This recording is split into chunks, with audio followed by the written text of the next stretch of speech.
My guest today is Kiran Krishnan. He's a research microbiologist and and wellness expert who aims to make complex information understandable to all, which he does an incredible job of.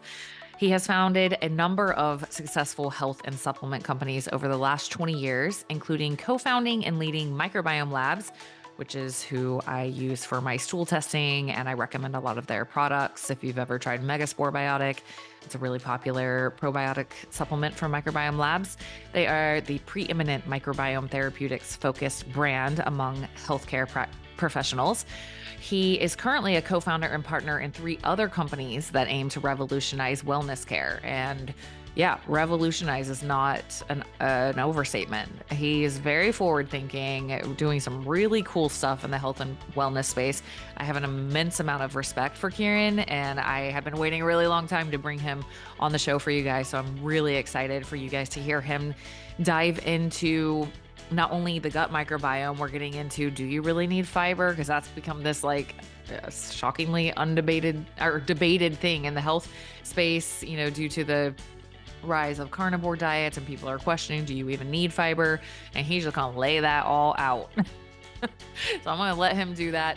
And then we're getting into the deeper concepts that you really need to understand about the gut microbiome. He is definitely, I would say, like the top person that I would want to hear talk about the gut microbiome. Make sure you follow him, by the way, on social media. His Instagram is at Kiran, Kiran Biome, at Kiran Biome. Amazing information. So we're going to get in. I had to get into gut health with him because, I mean, come on, that's, he's like tops. And then we start getting into skin microbiome and what he's doing now with a company called Siv, S-I-V. Sivcare.com is that website, and he's getting into leaky skin and talking about the skin microbiome, and that's what Siv is focused on. So you can check that out after you finish listening if you'd like at sivcare.com. And then I also wanted to let you know that he has if you're listening to this before January 28, 2025, he has a free live webinar coming up that you can register for with the link in the show notes. It's on Tuesday, January 28th, 4 p.m. PST to 7 p.m. Starts at 7 p.m. EST, 4 p.m. PST. Can figure it out if you're in the middle. It's called Optimize Your Microbiome and Regain Your Health. What if the root cause of your chronic symptoms isn't what you think? I would definitely check that out. If you're curious at all about optimizing your microbiome, that is gold to be able to attend for free. So click the link in the show notes and you can register for that coming up on Tuesday, January 28th. All right. Before we get into the show, I also want to thank our sponsor for this episode, which is Peluva. Peluva shoes are zero drop minimalist shoes that barefoot shoes that also have the 5-toe articulation to allow your toes to move more freely. I have been wearing them a ton. I need to get more of the socks that go with them. Because basically, as soon as I wash the socks, I only have 2 pairs so far. I wear the shoes and then I gotta wait for my laundry. So might want to pick up some socks from them. I definitely need to pick up a few more, but man, they're great. I just feel so good when I wear those shoes. So if that's something you've been thinking about, you can check that out at peluva, peluva.com/Coach Tara and get 15% off. All right, let's go ahead and get into it. Here's Kiran Krishnan. Okay, so Kiran, finally, I've been waiting for this one for a while, and I just want to jump right into it because you're like one of those like encyclopedia AI robots with wisdom They call mixed in. me KGPT sometimes instead of Exactly. ChatGPT. Exactly. So let's not waste any time. I want to start, of course, with the gut microbiome and leaky Hmm. gut specifically and a few other things. And then we'll segue into the skin microbiome because that's your new thing that you're really into, and leaky skin. And that's really new. And it's cool to have you talk about that because there was a lot of talk about the gut microbiome that started to happen. And it was just like, you were one of those people that just like swooped in and was like, here's data, here's real information, here's real science, real validation. So it's really appreciated. First of all, thank you for stepping Of into that course. role. I've learned so much about the function of the gut and the different bacteria and how they work together, and LPS and leaky gut Yeah. and all of these things from you. So, and from your practitioners at Microbiome Labs. And so it's been really helpful. Thank you. Well, thank you. Connecting the dots in that way where you can show the mechanism Yeah, that, this thing affects this thing by this mechanism, that makes it real for people, right? Because right. at the end of the day, like everybody knows, you should be healthy in certain ways. You should eat fiber. You should take probiotics, can be good for you. Don't eat processed foods and all that stuff. But the rubber really hits the road when you have those aha moments of like seeing or visualizing, at least in your mind, this thing traveling from your gut and going to your serotonin receptors in your brain and interfering with that or triggering inflammation in your heart. Like, so those, to me, Mhm. those visuals and mechanisms are really important to empower people Yeah. to take action. And so that became a very important aspect of, for me professionally, of what to do is illuminate that for people and really hmm connect those dots so that they can hmm truly understand the impact it has. Yeah, yeah, it's been huge. And okay, I'm actually gonna start with something you just said. You said everybody knows we should be healthy and eat fiber, but not everybody. Right. Because I, have a hand in the keto world. I'm like 1 foot in the keto world. I'm not most of my clients are not keto. I use it Yeah. sparingly, for somebody who has like type 2 or knocking on the door. It's like, all right, let's fix some stuff.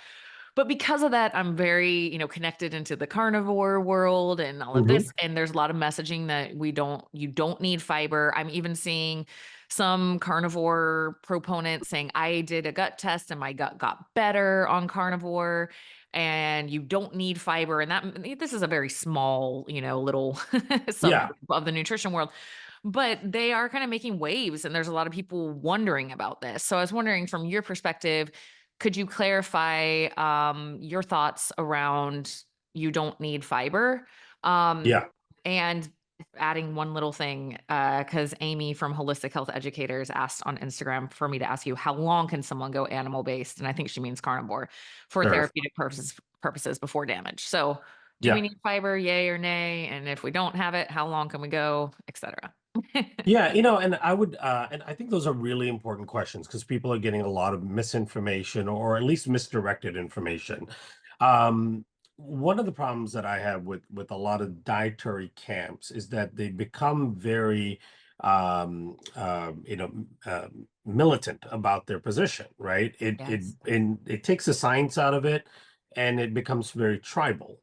Yeah. And the problem with it, if you become a big advocate of a particular diet or you become tribalistic about a particular diet, then you tend to do the thing where you ignore the evidence against a thing and Right.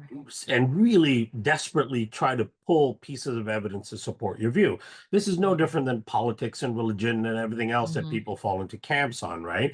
So one of the main messages I always have for people when it comes to diet is, for some reason, people have become very tribalistic about it. And so when you listen to somebody that their entire personal or professional life is based on a diet, then they're likely giving you biased information, right? Right. If my name on Instagram was like Carnivore Ted, right? And that was my whole persona, is that Right. I'm a carnivore person, or vegan Mike, whatever the restrictive diet is, then I'm likely picking and choosing simplistic things to try to reaffirm my position. That's called confirmational bias, right? Mm-hmm. So I could speak to what the largest studies say, and then give people some rationale behind why not only is fiber very important, it is possibly one of the most important macronutrients you could have for overall health and longevity.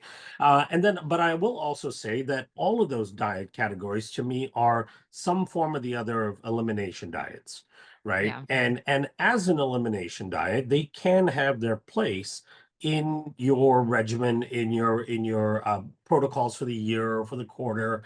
If you're a fitness fanatic and you have a competition coming up, maybe you're cutting, so you're going really low calorie, really low carb. You can do that. If you've had really bad digestive health for a long time, you have lots of sensitivities, you may eliminate and go to keto for a period of time to let your body reset, right? There's Mhm. a number of different reasons why you may go to an elimination diet, but that's what they all are. They're all elimination diets. Yes. But the goal should ever always be to come back to diversity, right? Yeah. Diversity is paramount in terms of feeding your microbiome. And the plant-based side of the dietary spectrum are the biggest sources of nutrients for the largest portion of microbes in your gut. People will say, oh, microbes can use proteins, microbes can use fats. Absolutely true. There are microbes that will metabolize proteins and use them. There are microbes that will metabolize fats and use them. But the biggest portion of microbes, especially the keystone species, which are known to be the most important types of microbes in your gut that protect us against disease risk, those all utilize various plant-based systems. Doesn't mean you need to be a vegan, doesn't mean you need to be a vegetarian, right? It's not a Mhm. validation for that. It just means that you have to have those components in your diet. Now, of all of those components, fiber is one of the most important things. Now, fiber, what's great about it is that there's a lot of variety of fibers, right? And not any one is very significantly better than the other. You know, soluble fibers generally are a little bit more functional and effective than insoluble. And it's super easy for people to just go on Google and get a list of soluble fiber foods and insoluble fiber. If you did something like 70-30 mix, where 70% of your fibers coming from soluble sources, that's great. And about 30% from insoluble sources, that's fantastic. But you can get it from a variety of things, right? You can get it from nuts and grains and, things like oatmeals and whatever suits you, as long as it's not a heavily processed, flavored, sugary thing, right? Mhm. Now let's talk about the research around fiber for a second. Fiber is probably the most well-studied macronutrient there is, especially when you look at the variety of types of clinical trials that validate something scientifically, right? So you've got, of course, in vitro trials, in vivo trials, you've got longitudinal studies, interventional studies, Mendelian randomized trials. There's many different types of trials that institutions and companies do to validate something scientifically. Fiber probably has the most amount of a variety of those trials, including two very large meta-analysis studies that looked at hundreds of studies on the topic and reviewed them to come to a consensus. One of the most recent ones I think, came out in 2019 or 2020. It involved almost 1 million subjects, right? Wow. And what they concluded was, for every 10 grams of fiber you add to your daily diet, you reduce your mortality relative risk by all-cause mortality by 10%, right? Wow. So 10 grams of fiber reduces it by 10%. 20 grams of fiber reduces it by 20%, and so on, right? That is the most impactful dietary Wow. intervention you can do, Yeah. right? And so, and then there's lots and lots of studies that show 50, 60 grams of fiber per day have a huge impact on metabolic health, aging, muscle building, immune health, basically everything. And here's the beauty of it, right? So if you look at all the data and you go, okay, fiber is amazing, right? No doubt about it. You cannot contradict it because the data is just too good and too authentic and vast. Um, but we can't even digest fiber, right? It's not like we break it down and pull a bunch of nutrients out of it. Mhm. All of the fiber goes to feeding the microbiome. So it is, in a way, a validation of how important the microbiome is and feeding the Mhm. microbiome to your overall health and wellness, right? So Mhm. anytime if you listen to somebody that says fiber is not good for you, not important, I would really be cautious about anything Mhm. else that individual says, because the data is just so clear, right? And we're talking about decades worth of data with millions of subjects with Yeah. all different forms of clinical trial. And I think you could be in whatever diet camp you want, but you just cannot Mhm. look at that level of data and ignore it, right? Mhm. It's there, it's clear, everyone should be consuming fiber. Now, you don't go 50 grams of fiber tomorrow if you've been eating 2 or 3 grams, right? Your system will be pretty pissed at you. Yeah. No different than, if you're exercising and you're just getting off the couch after being Right. lazy for months on end. You don't go and just immediately lift the heaviest weights and do the sprints. Right. You ease into it, right? So my Right. recommendation for people is add about 1 or 2 grams of fiber per day each week. So let's say your normal fiber intake is somewhere around 3 or 4 grams. That wouldn't be surprising for somebody in the Western world. 3 or Next, 4? 3 or 4 grams, yeah, which Oh is my God. insane, right? And there's another study on wheat I gotta Oh. mention too, because this is also fascinating. Because if you think about uh, most your average American and the standard American diet, there's virtually no fiber in the standard American diet. And so you're typically getting about 3 to 4 grams accidentally in, yeah, Dang. and especially if they're not supplementing, right? So um, let's say you're in that 4 or 5 grams level. Then next week, deliberately add 2 to 3 grams per day to your diet, meaning instead of going from 3 to 4 grams a day, try to get to 8 or 9 grams per day, and just stick with that for a week. That Mhm. week you're doing 8 to 9 grams, and the following week you're doing 12 to 14 grams. And then the following week, you're doing 3, 4 grams more per day. Try to get to 50 grams or more per day. And you may need to supplement some of that, right? I Mhm. just use things like organic India psyllium husk. It doesn't dissolve. There's no flavors. There's nothing in it. It's just raw psyllium husk. I mix it with water and a polyphenol fiber mix from a company called Sun Fiber, which has a little bit of polyphenol taste in it. It's not flavored, it's just a natural taste of the fruits that are in it. I mix it too, and I drink a couple of cups of it a day. That alone gives me like an additional 20 grams, 15 to 20 Nice. grams. And it just makes it easier to get up that Mhm. level. Oh, Mhm. and I should mention the wheat study, right? Yeah. So, okay, so this is interesting about Americans. Um, there was a large scale study, I think it was published in the American Journal of Gastroenterology on gluten. And we know that there's lots of people that are sensitive to gluten and should probably avoid it or minimize it. So they did a study where they took very sensitive, gluten sensitive people, and I think they included some stages of celiac as well, who went on a wheat-free diet, right, as a result of the gut issue. And then they followed them for the first couple of years. They found that when they went on a wheat-free diet, so they went on a completely gluten-free diet and wheat-free diet, in the first year to the second year, their mortality rate increased dramatically, right? And their Mhm. cardiovascular disease rate increased dramatically. Their diabetes rate and all that increased dramatically. And you go, what? These people are gluten sensitive, so they took this toxin gluten out of their diet.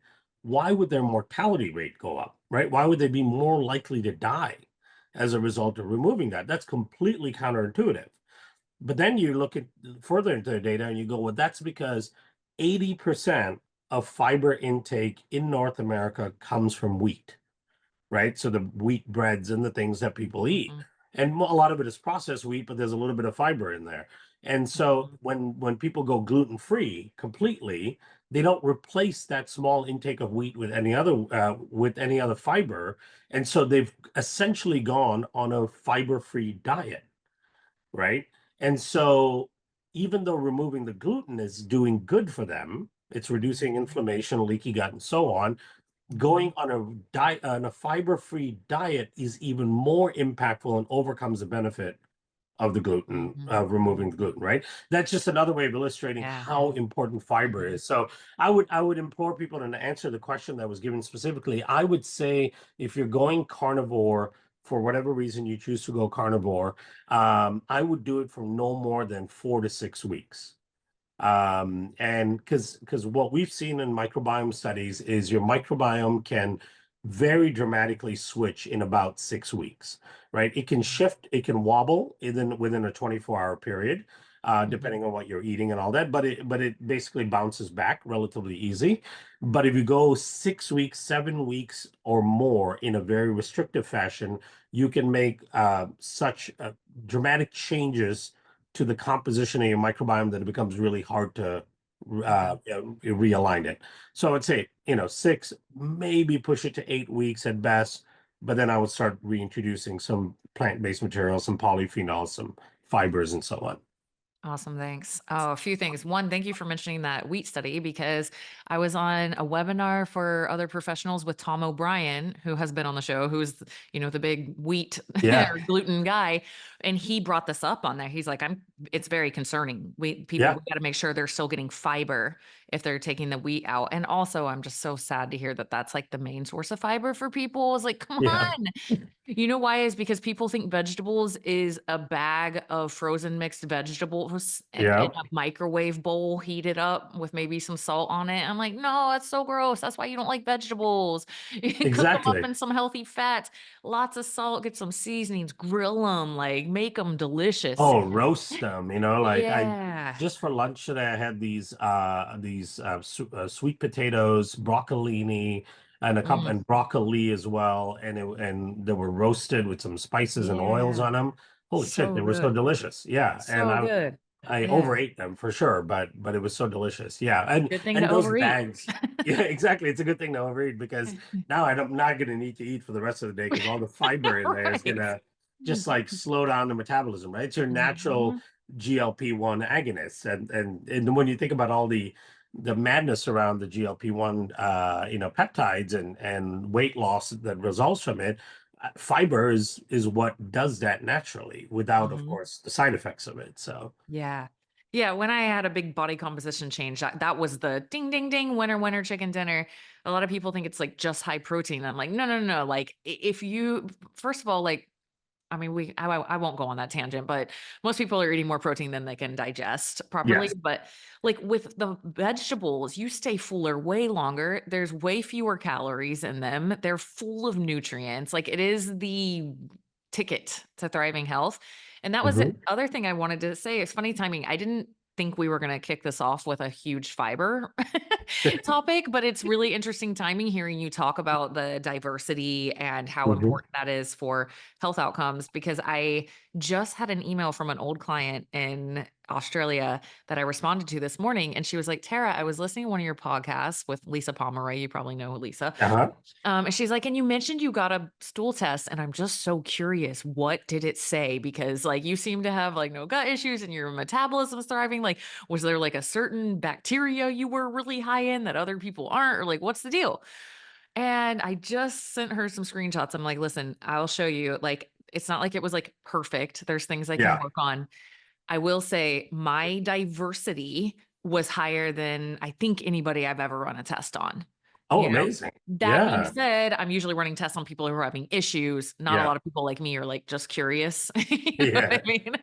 Um, but I was like, okay, the biggest thing was diversity. I had more keystone strains than a lot Yep. of people I run tests on. I didn't have all of them, but I had more. And I Yep. really think it's because I eat a lot of fiber. I love sweet potatoes. I love vegetables. I've learned how to make them taste good. And yeah, it's just funny that just happened this morning. I'm like, yeah. Oh, and last That's thing. Oh, go ahead. well, that's 100% it. That your fiber consumption is 100% it, and that's the key thing that'll cause you to live longer. The fact that you are strong and you're lean and you have good muscle mass on your body is a really really important thing, and that certainly plays a very big role in your overall health. But then your microbiome, you're not negating it to achieve Mhm. lean mass and so on. And so you're doing it correctly where you're paying attention to both sides of it. Yeah. And in fact, a lot of people don't make the connection that actually resistance training and muscle building actually helps your gut as well. So every time you contract your muscles under load, your muscles release a set of signal molecules and proteins called myokines. And those myokines actually make their way to the gut and increase diversity in the gut Mm, microbiome and seal up the lining of your gut, right? So there's this really mm, great cause and effect relationship between having a healthy gut and the healthy gut supporting muscle development and so on. And then the muscle development and the training actually supports the gut. So going mm, back and forth is really important. Negating one or the other becomes a problem, right? Thanks for sharing that. Yeah, and I think the last thing is like I intentionally go in fight or flight when I go Hmm. lift, and then the rest of the day I am very proactive about coming back into parasympathetic. Like before I jump Yeah. on a podcast or calls, I'm breathing. I don't really go out the rest of the day. It's just calm, calm, calm as much as I can. Of Yeah. course, I'm human and sometimes I have Sure. crap, we forgot so and so has one of my kids has something, crap, go, I'm not like, Right. but for the most part, I think that combination of yes, stressing your body intentionally, you stress, and then being very proactive about sleep and recovery Yeah, and downtime and nutrition, lots of nutrients, lots of fibers, like it makes for a good flow. So totally. Yeah. let's hit on real quick because I want to get to the leaky skin thing for sure. But just Yeah. real quick before we go to that, because a lot of people are familiar with leaky gut, and if they're Mhm. not familiar with it, they probably have it and don't Yes. at some level. Could you give us a brief overview of how leaky gut happens Mhm. and symptoms of it, and a quick synopsis of what you do to resolve that? I know that's very general and hard to say generally, but if anyone can do it, you can do Yeah, no, it. absolutely. I'd be happy to do that. So, um, now the reason why your intestines become leaky is that they are supposed to be leaky to a certain degree, right? So the intestines aren't like, and this is a misnomer that a lot of people have, where they think it should be sealed or leaky, right? So it's not a wall; it's a dynamic barrier in that it is supposed to allow in lots of different things. That's where your nutrients come in, and vitamins and proteins and fatty acids and all of that stuff have to come in through the lining of the gut and enter into your circulatory system in order for your body to utilize it. So it is a dynamic barrier that is supposed to be selectively permeable. And Mhm. that's the part that's really important, right? So there's a number of systems in place to allow for selective permeability. Some of the systems, generally speaking, are a mucus layer. Now, the importance of the mucus layer is it does a few things. Number one, it provides a space for bacteria to inhabit. It also slows down the progression of things that are trying to pass through the lining of the gut, giving time for those things to be monitored by the immune system, monitored by the microbiome, and then dealt with in one way or the other. If it's a bad thing that shouldn't be coming through, it can get neutralized, it can get metabolized, it can get sent out. If it's a good thing, then it should be tolerated and allowed to pass through. Now, underneath that mucus layer are your cells, your intestinal epithelial cells. Now, your intestinal epithelial cells, in between them, they have this space called a tight junction, and it's like 40 or so proteins in between those cells that can allow those cells to open up like a little gate or close.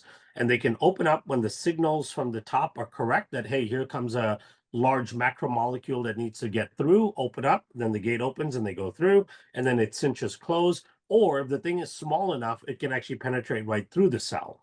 From the top layer of the cell, go through the cell and come out the other side into circulation. And those are also governed by signals from the immune system, by the microbiome, and so on, right? So it's this dynamic control system. So that mucus layer, and within the mucus layer, there are more defined characteristics as well. And then those intestinal epithelial cells and their tight junctions and themselves acting as a barrier as well. Now, all of the dynamic aspects of the barrier are controlled by signals from the microbiome working with the immune system to alert to what is friend and what is foe. This should come through, this shouldn't, right? And also the structural elements of that barrier, the mucus itself, the intestinal epithelium, and so on, are managed by byproducts of microbes in that space. So, for example, the mucus layer is produced by a type of cell in your gut lining called the goblet cell. The goblet cell requires something called butyrate, which is made by the microbes in your microbiome. Without butyrate, goblet cells can't make the mucus. Without the mucus, you don't get that first pass detection. And so keep in mind that the microbiome is not only important for tutoring the barrier system as to what should go through and what shouldn't, it's also important for the actual structural elements of the barrier system, right? So Mhm. that's how things are supposed to work. Now, as things are coming through, and your microbiome helps your immune system to decide that this is a friendly thing, you don't need to attack it, and it does it through a regulatory T cell system where, let's say it's a food particle coming through, your immune system's instinct is to attack it because it's a foreign thing. Your microbiome comes along and upregulates a type of T cell that says, hey, this is something you should tolerate. You don't need to attack it. and then your immune system learns over time you don't attack this food particle, right? So that's oral tolerance. So all of those components are dependent on the microbiome. So now you imagine you've been living in the West, you've been living in North America, you're exposed to lots of toxins all the time, antimicrobials, you've taken multiple courses of antibiotics throughout your life from the time you were born all the way to you're an adult. You're eating foods that are laced with pesticides and herbicides and synthetic chemicals, and you're surrounded by microplastics, all of these things that decimate your gut microbiome. So when your gut microbiome gets decimated, then you start losing all of those functionalities. The structural elements of the gut lining start to disintegrate, right? So you start losing the mucus layer, you start losing the tight junction proteins, you start losing the actual intestinal epithelial cells. So the structural elements of the barrier are going out of whack. Then the control elements, the communication with the immune system, that this is friend, this is foe, let this through, go after this thing, that kind of communication starts to fall apart. All of that because your microbiome is no longer functioning. So now what you have is a part of your intestinal tract or a huge length of your intestinal tract being leaky, meaning the dynamic selective permeability is gone, and whatever's coming through your system is starting to leak through. Toxins, microbial byproducts, viruses, bacteria, all kinds of things just leaking through. And when those things leak through, they leak into your circulatory system.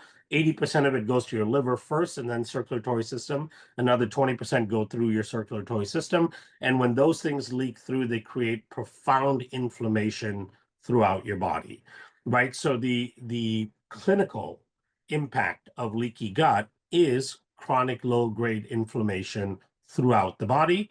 And the number one driver of chronic disease is the presence of chronic low-grade inflammation, right? So this is so profound that there was a 2015 publication in Frontiers of Immunology that said, they conclude, this is a meta-analysis paper that reviewed lots of studies on the topic.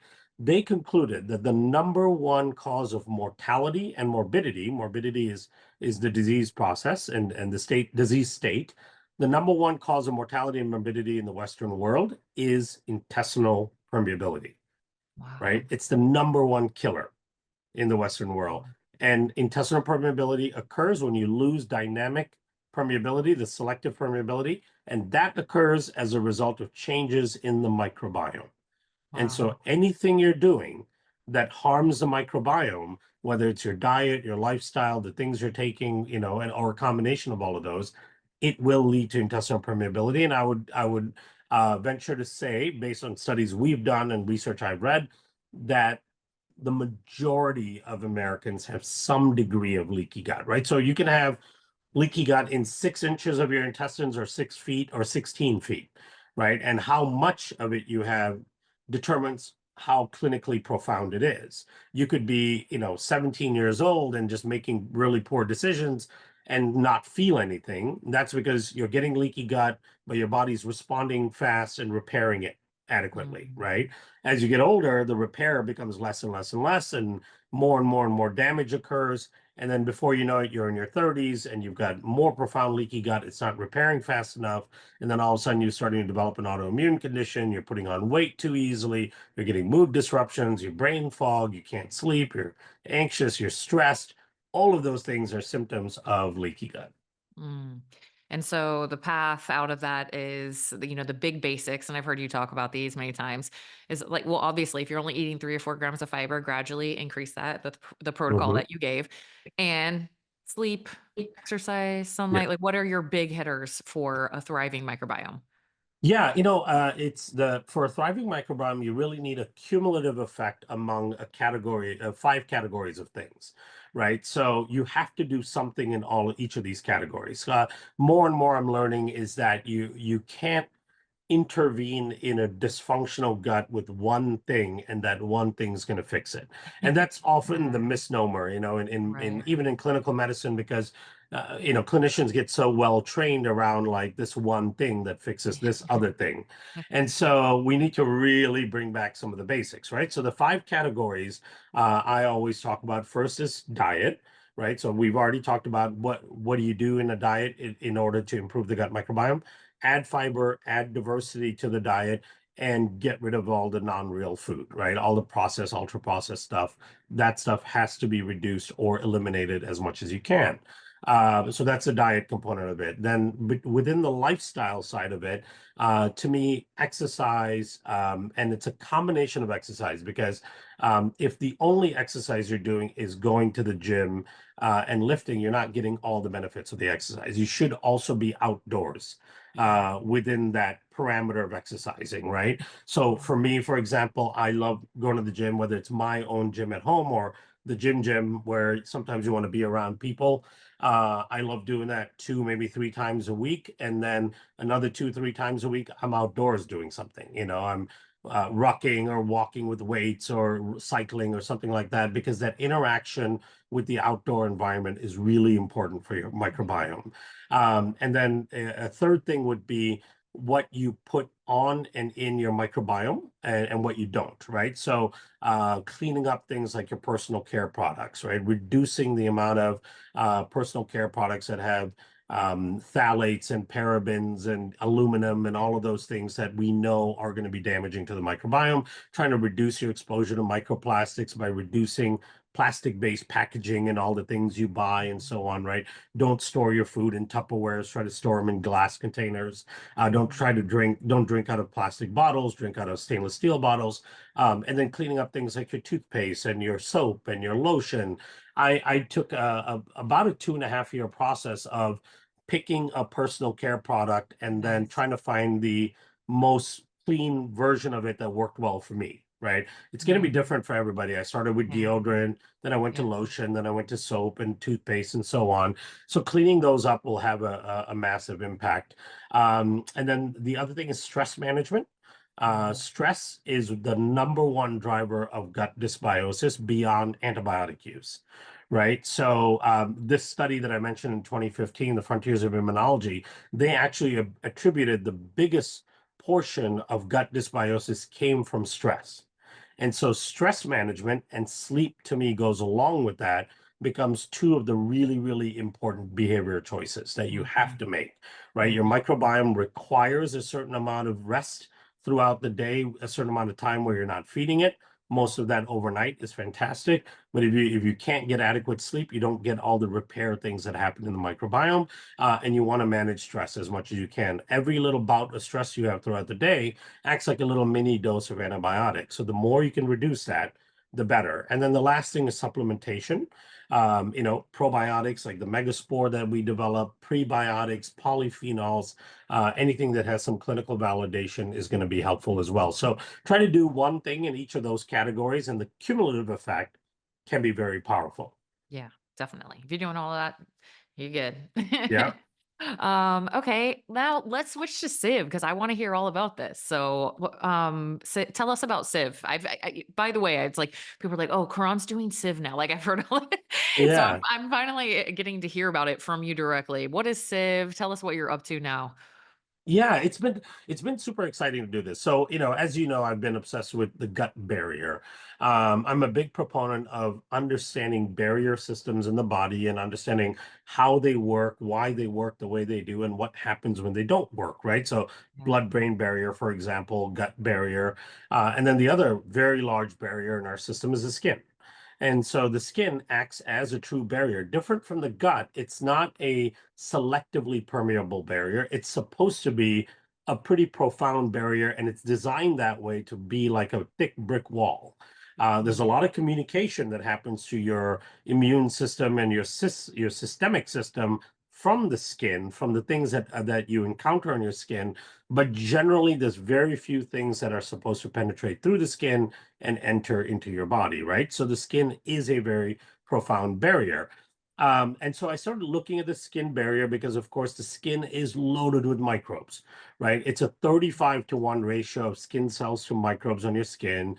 You've got upwards of 10 trillion, 15 trillion organisms on your skin. You can have a diversity of over 1,000 different species. So your skin is teeming with microbes, and it's a very complex ecosystem. And anywhere on your body where you have a lot of microbes, it means the microbes are controlling everything, right? And so Yeah. that's just the nature of the Yeah. system. And so I started looking into what is the role of microbes on the skin, your skin microbiome, and you come to find out that all aspects of not only how your skin looks and appears and functions, but the barrier function of your skin is determined by the microbes on your skin. And that's no surprise Mm. because the barrier function of your gut is determined by the microbes in your intestines, right? And Right. so the skin microbes do a number of functions on the skin to protect the body and keep the skin as a profound barrier. And doing that also keeps the skin looking young and youthful and so on. All the things that we come to not want to happen to our skin. So, for example, fine lines and wrinkles, right? Redness, acne, rosacea, eczema, dryness, thinning of the skin, hyperpigmentation. Those are all conditions that are driven by dysbiosis on the skin, right? We see them as aging, we see them as cosmetic problems, but they're actually a signal that your skin microbiome is dysfunctional. And as a result of those things appearing, it's also an indication that your skin is getting leaky. So the barrier function of the skin is getting compromised. Then I started thinking, okay, is something called leaky skin even a problem, right? And Hmm. then I started digging into that and doing research on it. And I find that this mind-blowing 65-year-long study that's still going on called the Baltimore Longitudinal Study of Aging, right? It's got, I think, something like 6,000 participants. It's been going on for over 60 years. There's something like 120,000 patient visits throughout the 60-year period. It's the one and only longitudinal study on aging where they took individuals from when they were young, from when they were in their 20s and so on, and followed them for the next Wow. 60 plus years until they died to Wow. understand what choices they make, what changes occurred in their body, Wow. how all those changes related to disease risk and so on, right? What Ooh. are all the patterns and such and mechanisms involved? And here's what they concluded that really fascinated me. They concluded when they looked at these individuals and looked at all the data, and there's probably been 1,500 publications that have come out of this study, right? And it's still ongoing. So there's more data coming out. And it's been the most profound things that we've ever learned about aging that have come from this particular study. But here's what they concluded. They concluded that aged skin was one of the top predictors, if not the number one predictor of your risk of mortality and morbidity, right? So Oh. they could use, because they were looking at all these biomarkers and ways of measuring people as they age and so on, to try to figure out what can we observe in people Yeah. as an indicator that they're not aging in a healthy way, right? And so they concluded that aged skin was the number one predictor biologically that we could look at and measure that predicted mortality and morbidity, right? Mhm. Now, we would say normally in our world, okay, that makes sense because maybe the skin is a reflection of an unhealthy inside, right? So the skin is going, hey, look at this. I'm a window to the inside and I'm unhealthy. But Mhm. here's what they showed that was not actually that is contradicting to how we would think about it is that the aged skin would actually show up prior to the disease pathologies in the body, right? Right. So the aged skin, the aging of the skin preceded any disease pathology in the body that could lead to chronic illness, which means Yeah. that the aged skin was partly the cause of that disease pathology. And then they published studies showing how aging skin and the leakiness in the skin, the loss of the barrier system in the skin can lead to osteoporosis, can lead to cardiovascular disease, can lead to Alzheimer's, right? So then you go, what? So your skin, yeah, and wrinkles and dryness and fine lines and hyperpigmentation can lead to osteoporosis? It can, right? And that's the crazy connection here. And so, for example, I'll just give you a couple of examples. So take psoriasis, for example, right? It's a known inflammatory condition on the skin that is driven by a dysbiosis on the skin microbiome, and then it eventually makes the skin quite leaky and inflamed. You can find psoriatic peptides, so peptides that are formed in the psoriatic lesions on the skin, you can find them in the heart of individuals with heart disease. You find them in the joints of individuals with rheumatoid arthritis. You find them in the lining of the gut in individuals with inflammatory bowel disease, right? And in fact, one of the best explanations for why allergies and asthma are going through the roof comes from examining kids with dermatitis or eczema, right? So what these studies have shown is that there's something called the I think they call it the dermatitis march, where they're showing the atopic march. Sorry. So dermatitis or inflammation of the skin and eczema-like lesions are also within a category of atopic dermatitis, right? Mhm. And they call it the atopic march because here's what actually happens in kids. Because they've shown that if you as a kid, if you're a 3, 4 year old and you have eczema or atopic dermatitis, your risk for developing serious food allergies and Mm. sensitivities and asthma is about 8-fold higher than a kid Wow. that doesn't have dermatitis, right? Mm. So then they go, well, what's the connection? Okay, so here's what's happening. The kid that has eczema, which is an overgrowth of Staph aureus, which is what starts the process, not and the lack of Staph epidermidis and diversity on the skin microbiome. So it starts with a dysbiotic skin microbiome. The presence of Staph aureus starts to cause inflammatory immune Mm. responses on that skin. It breaks down the skin barrier. Then that's where you get the dry, flaky, itchy, red skin. But what's really happening is that skin is now permeable. These kids are actually absorbing food antigens through their skin, Mm. right? So they're absorbing peanut protein and other proteins that they end up becoming allergic to through their skin. And the problem with absorbing it through the Mm. skin is when you consume something through the digestive tract, the gut has these immune capability of building tolerance. There's a way that the immune system in the Right. gut can look at something and go, we talked Mhm. about this earlier in the leaky gut component, right? Where the microbiome of the gut goes, hey, immune system, don't attack this. We're Right. supposed to be tolerant of this, right? So you build oral tolerance. When an antigen goes through the skin, that Mm. mechanism is not there. So the Mm. immune system shows up there and attacks it. And from that point on, that becomes a thing to attack. And so kids are developing epidemic levels of food allergies and sensitivities and asthma, respiratory hyperactivity as a result of antigens going through the skin because their skin microbiome is dysfunctional and their skin is leaky. So leaky Mm. skin is impacting kids and the rest of their lives through immune dysfunctions, and it's impacting adults who are slowly aging and developing age-related symptoms of the skin, which means your skin is leaky, right? Mm. So to me, leaky skin became like a really important thing to think about because number one, very few functional medicine holistic docs are really looking at the skin as a potential source of Right. chronic low-grade inflammation and disease progression, right? And so I want to bring that awareness Yeah. to functional medicine practitioners that, hey, this massive organ here, we have to pay attention to that too, right? That's Yeah. one. And number two, um, all our focus on the skin in general is cosmetically aligned and just about how the skin appears, which you can kind of, hack your way through making your skin look nice, right? Botox and injections and peels and makeup and all kinds of things to try to cover up the Mhm. symptoms of dysfunctional skin, which is the fine lines, wrinkles, hyperpigmentation, redness, and so on. So then I start thinking, well, what if we could start pulling in a little bit of a mindset shift that, yes, those things will always be important. We're not going to get people to stop doing those things. But how about also trying to improve the skin by making the skin healthier? Right? Improving the look of the skin by making it healthier, using microbes in the right way to reform the microbiome on the skin, seal up the barrier function of the skin, and as a result, all of those symptoms of fine lines, wrinkles, redness, acne, all of those tend to go away as well. So that's where Mm. SIB comes into play. It's the first biome balancing serum that we created.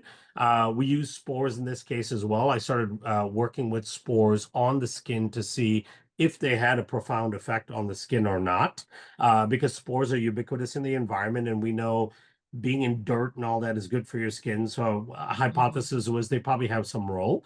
And what we tend to find is that spores, that if you get the right spores, tend to be transient on the skin, but when they're on there for the period of time that they are, they can make a profound change to your skin microbiome and a profound change to the immune response on the skin. And Mhm. as a result, we're seeing just amazing results on acne and eczema and all these inflammatory conditions on the skin, and then now age-related conditions to the skin as well. We did a small study with the Visia, ultra high definition camera that can actually quantify age spots, sunspots, wrinkles, fine lines, and all that. We were reducing people's skin age by 2 to 3 years in 30 days Wow. just by using the sieve. So yeah, that's it's Yeah. becoming exciting because not only are people getting excited because their skin looks better, but I get excited because I know we're also improving their health internally. Yeah. Yeah, you're definitely a forward thinker. I'm like, as you're describing this, I'm like, well, if there's one thing I've learned about the body, everything is affecting each other. Everything. But Yeah. we've been looking at the skin as just this end product. But sometimes Mhm. we think of it as a beginning point because we clean up our lotions and our deodorants. But really, in the functional space, we're really like, oh, that's where everything ends. Like it's just Yeah. this indicator of what's going on inside. Right. But as we've all learned, if you're into health at all, it's like, no, everything's affecting everything. Yeah. It's not that Systems simple. biology. Yeah, Right. everything is connected, right? And Yeah. especially anytime you have a place that has such a high density of microbes naturally, Right. Right. that starts to give you a clue that okay, this may be a really important part of the entire system. And the skin contains somewhere around 17 or 18% of your total microbiome. Over a Wow. thousand different organisms, a thousand different species, trillions of organisms, with 1,000 different species. So it's a very, very complex ecosystem. So it's quite clear now that it's a very profound part of your overall health. So we have to start Mhm. thinking about it that way. Yeah, I should stop dousing myself in Purell every day. No, just Exactly. kidding. Those Purell bubble baths, right? Yeah, my lotion, my new lotion. Kill it all. Right. But this is Well, what it looks like. It's super simple. It's a serum that basically contains four ingredients, three fatty acids and a couple of spores. And we've completed a couple of nice studies on it. And of course, nice. it's doing really well in the world of aesthetics and dermatology because what's exciting is now I'm starting to see this ramp up where even estheticians and skincare professionals are starting to talk about the skin microbiome. Cool. So it's a very exciting and interesting evolution, and it's Yeah. and it's happy to be part of it. Yeah, the estheticians, they are low-key biohackers. I've They are. definitely like they're into stem cells, they're into PRP, they're into like, all that They kind of stuff. I'm are. like, you guys are kind of biohackers. I get it. Yeah. Yeah, cool. I'm gonna try. I've got a son dealing with eczema and one with acne that we're trying to figure out. So Oh we my will God. try Yes. that We'll still out. do We it will try for that you. out. Okay, cool. Sweet. Okay, thank you so much, Karan. Of course. Any last thing you want to let people know about? Are there any do you have any events or anything like that coming up? Yeah, you know what? I do have, if people go to Rebel Health, I have with them a partnership where we did a microbiome course for people. Okay. It was Cool. I think a 6 module, a 5 module course with live Q&As. We launched it in fall, and now we've taken it and made it evergreen, where we've taken the live modules and made them a recorded version, and then added a whole bunch of other value to Cool. it. And that's going to be launching. So if they follow me on Instagram at Kiran Biome, or look at Rebel Health, they'll be able to see when that course is coming out. I anticipate it'll come out at the end of this month. And the idea behind it is that, I want to empower people with knowledge to understand how their system functions, how it's supposed to function, and then what happens when different parts of your gut and your system don't function the way they're supposed to, right? And then, of course, Nice. most importantly, what can you do about it? Because at the end of the day, we all have to be our own biggest advocates of our health. We can't just lean on our white coats and doctors and all that, right? We Mhm. have to advocate for ourselves, and knowledge is the ultimate power in that. So Yeah. we created a really Cool. great course that's out there. So people can either DM me, or if they look Okay. for it through Rebel Health, they can find it. Okay, awesome. We'll make sure we link your Instagram. And I also just heard you say Kieran and realize I still say Karan sometimes because that's how I first said your name and then I forget. So I sorry. go by both, actually. No, no, no sorries needed. Sorry. I actually go by both. I used to say Quran for the last like 15 years, and then I myself changed. So Okay, okay. All right, cool. Then yeah, now I I feel better. respond to both. Yes. Okay, all right, cool. Yeah, so Kiran Biome is his Instagram, you guys. Make sure you follow. It's so great. I mean, you've been on many big podcasts and just the content you put out is like so to the point and succinct as you guys can see. He's like gets right to all the meaty stuff. So it's appreciated. Yeah, it's my pleasure. Thank you so much for having me. This is always Yeah. a great opportunity to talk about the biome and educate people. So I really appreciate it. Yeah, thanks. Likewise. Thank you so much for joining me on this episode of the Inside Out Health Podcast. I hope it's been helpful to you in your journey. If you think that it might be helpful to someone you know, please share it with them. Please share on social media. It really helps me grow the show and reach more people with these amazing messages. And if you could be so kind as to rate the show and possibly even leave me a review, that really helps. So much thanks in advance if you do that. And yeah, please subscribe if you want to hear more of this type of content. I have lots of amazing expert guests on the way. All right. Thank you.